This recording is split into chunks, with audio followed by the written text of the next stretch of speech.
Consistency, day 9. Work diligently, grow wisely. Lazy hands make for poverty, but sure, diligent work brings wealth. That's Proverbs 10:4, I believe. And it reminds us success isn't just about luck. As we work with a purposeful meaning and a diligence to our work, a prudence to our work, we'll grow and build wealth of life, not just money. How diligent are you in your work, whether it's your career, your job, your business, your relationships, and how you build your body, your fitness, your health? Truly think about it. When you work diligently, you're working persistently, steady, you're working with wisdom, like I said. So you grow in your wisdom through that, because you're going to fail a lot. That's what people fail to understand. Funny enough, school, it's okay to fail quizzes. It's okay to fail tests. It's okay to fail homework assignments, even though we're conditioned to avoid that and fear that and dread that. Same thing at work. You're going to fail. You're going to, lose on big customers. You're going to lose out on sales. You're going to lose out on promotions. You're going to do audits wrong. You're going to get reprimanded. You're going to get wrote up. You might even get fired. To be honest, I respect people that get fired, as long as it doesn't become a habit. Being fired humbles you a lot, teaches you a lot. Going back to, you grow wisely because you only learn from failure. You only learn from losses. People want to win and succeed, but how do you win and succeed when you haven't lost? You can't teach anything. You can't gain wisdom. Look at the most wise people the famous people. They failed a lot. They lost a lot. They took a lot of L's. Too many L's. So there's no such thing as too many L's. Because you got to risk it. I mean, if you want to hit a home run, you got to be on the field. And you're also going to risk a strikeout or hitting the ball and it being caught as an out. And foul balls, you have to experiment. You have to be willing to go through that. Those treacherous waters, your ship might sink. Build a new ship. Hopefully you don't drown. But think about these things.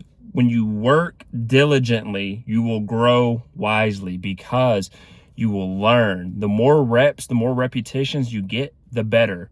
That's the key to success that people miss out. Repetition is the key. The key is repetition. Too many people miss out on that. But the more reps, the better chance of success. Or you find the diamond in the rough. You might take 100 at bats. You miss 99 of them, but you hit the 100th ball. It's a home run. That home run can be your dream wife or dream husband. That home run could be $1 million deal. That home run could be the job you were praying for. That home run could be you taught your kid a lesson that's going to keep him from being a drug addict in the future or going to jail in the future. That home run can be anything, but unless you take the swings at bat, you're never going to know. If you don't work diligently and, hone in your batting skills, if we stay with that analogy, that doesn't mean you suck at swinging, you keep sucking at swinging. How can we get that to where we hit hit 2 of the 100? Then we hit 5 out of the 100. You might never hit 90, 80, 70, but can you hit 10? That's still great. That's still great numbers in terms of, if it's a home run, like a true home run. But then how do we hit and get on base? How do we get how do we get to first base? How do we get to second base? Those are still meaningful as well. Because you could still score. If you have a runner at third, you can still score. So don't overlook that. But you have to work diligently. You have to think about your work. You have to actually, how can I improve? Okay, I closed 3 sales deals out of 10 meetings I had. Can I get to 4? What did I do in these 3 sales meetings that I can try to keep doing to see if that's what's working? What did I do in the other 6 that I might have sucked at? And use this for every sense. If you have 3 kids, what did you do with your firstborn that worked and didn't work? Well, that you can teach your second and your third.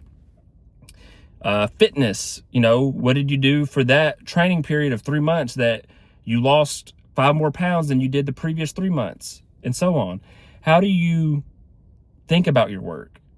Then how do you stay consistent and persistent in it? Because you have to have a big enough data size and a big enough time frame to understand if you're truly doing things that are good or bad. And that means when you strike out those first 20 at bats, you don't stop. You keep going until you get to 100. Heck, your sample size might need to be 1,000. It depends what it is. It depends what it is. You have to be willing to go through it. You have to be willing to do the diligent, persistent, and patient work. Too many people are not patient. Now, that doesn't mean you go up to a brick wall and hit your head on it, for 10 years. It's okay to look left, look right, look up, look down, and see if there's a way up, around, under, or through it. Or you look to your right and you see a guy going through a door. It's okay to walk 20 feet that way and go through the door. But make sure you have a recognition of what it is. Whether, I don't care if you get a coach, a mentor, or you pray to God, whatever it takes, build that wisdom. But that wisdom will come through those failures. That wisdom will come through doing the work, having a workload, having a work ethic. But if you lay and do nothing, you're not challenged. You're not growing. So I hope this resonated with somebody, even if it's one person. Heck, sometimes I got to think about this. I think I'm getting to the point where I've mastered this, at least in my career. And now in other aspects of life, like with this YouTube, obviously I'm posting every day. I've been consistent. It's only been day 8 or day 9 so far. So we'll see where it goes. But I'm going to work diligently. I'm going to work persistently. I'm not going to let something stop me, getting a code. I'm not going to let my boss yelling at me, or, a customer or a client backing out of a deal, or any of these things, hurt me or stop me from pursuing what I want, what I said I wanted. Too many people give up on what they said they wanted most when they face adversity, when they face these things, or they can't be patient enough. Like, dude, is making the amount of money you want, being wealthy, being a millionaire, worth what you said it is? Is having a loving and thriving family life with your significant other and your kids worth what you said it was? Is that fitness, that body, that six-pack, that, losing that weight, whatever it is, building that muscle, worth it? What you said? Is it worth dieting? Is it worth hitting the gym? Is it worth not being distraught when you get sick and now you gain 10 pounds or you lost 10 pounds of muscle?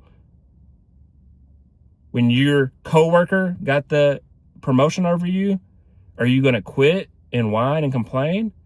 Heck, it might be a good thing to quit and go to a different job that's going to pay you what you're worth. But how do you recognize that? How do you know when it's time to level up or complain? And I'll tell you a secret. Complaining is never the answer. You're either a contributor or a complainer. Only 2 types of people.